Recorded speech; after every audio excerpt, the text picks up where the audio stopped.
Boy, and he had a meadow that was left to him, and he wanted to build a wall around his meadow. And so he comes upon an area where there's a palm tree that belongs to his neighbor. So in order to build around that palm tree, his wall would not become straight, and therefore it would become weak. So he asked his neighbor to give the palm tree to him so he can include it in his territory and build a wall around it. So his neighbor refused. So he tells him, you have many other palm trees, and this one won't hurt you, so just give it to me so my wall can be straight. And the man refused. And so the young boy, he goes and he complains to the Prophet sallallahu alaihi wasallam. And Nabi sallallahu alaihi wasallam brings the man and the boy together. And he tells him, give the palm tree to your brother. And so the man refused.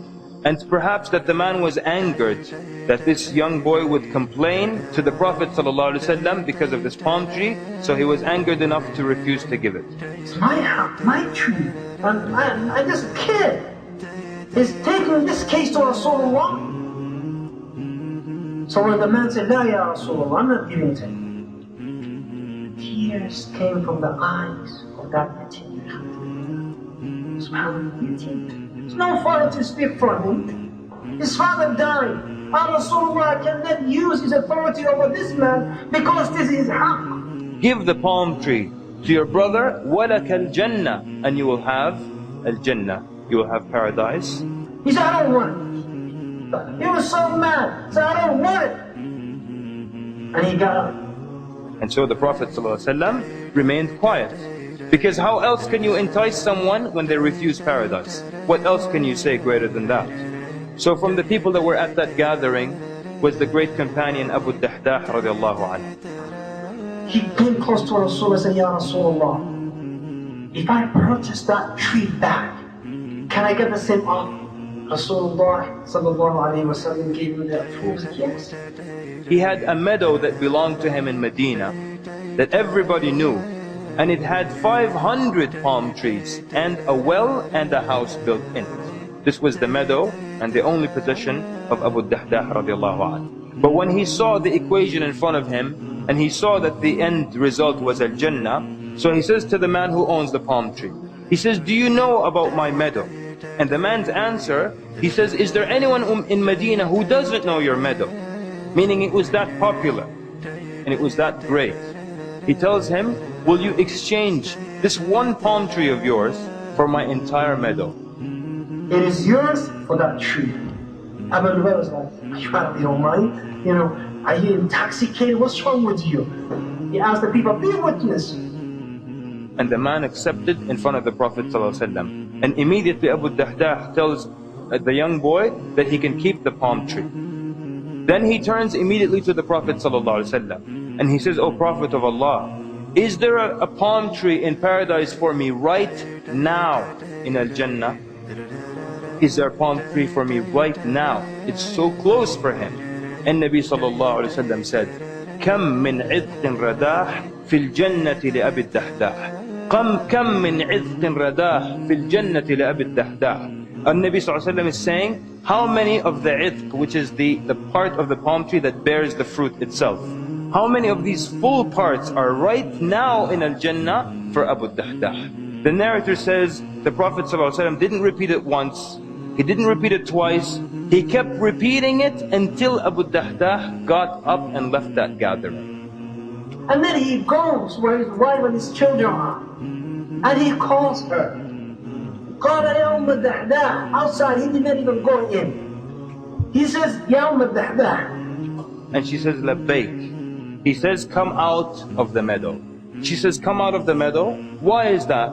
He says, I have sold it for a palm tree in paradise. And no doubt, brothers and sisters, if you have a palm tree in paradise, then no doubt you will be in paradise as well. So when he tells her that, what does she say? Does she complain about where they're going to live? Does she complain about the provision or the money that they have lost? Does she even ask for the details of which palm tree and how did you exchange 500 for one? she says, Allahu Akbar, Rabih al-bay'u ya Ebu Dahdahs. She said, Allahu Akbar, what a prosperous sale, ya Ebu Dahdahs. And then she began to take the children out of the meadow. And she began to search their pockets, and she would take out all the dates that they had in their pockets, and she would say, this is not for us, this is for Allah subhanahu wa ta'ala. So brothers and sisters, this is how the righteous before us felt that paradise was close. This is how they sacrificed anything in order to do something for the sake of Allah. But Ebu Dahdahs radiyallahu anhu was not satisfied with the thing that he gave. In the Battle of Uhud, when Rasulullah sallallahu alayhi wa sallam was injured, when Utbah bin Abi Waqqas threw a rock on the face of Rasulullah sallallahu alayhi wa sallam, broke his tooth, cut his lip open on the right side, and then Abdullah bin Qami'ah, he came from behind and Rasulullah is injured from that rock on his face, and he hit him so on his shoulder.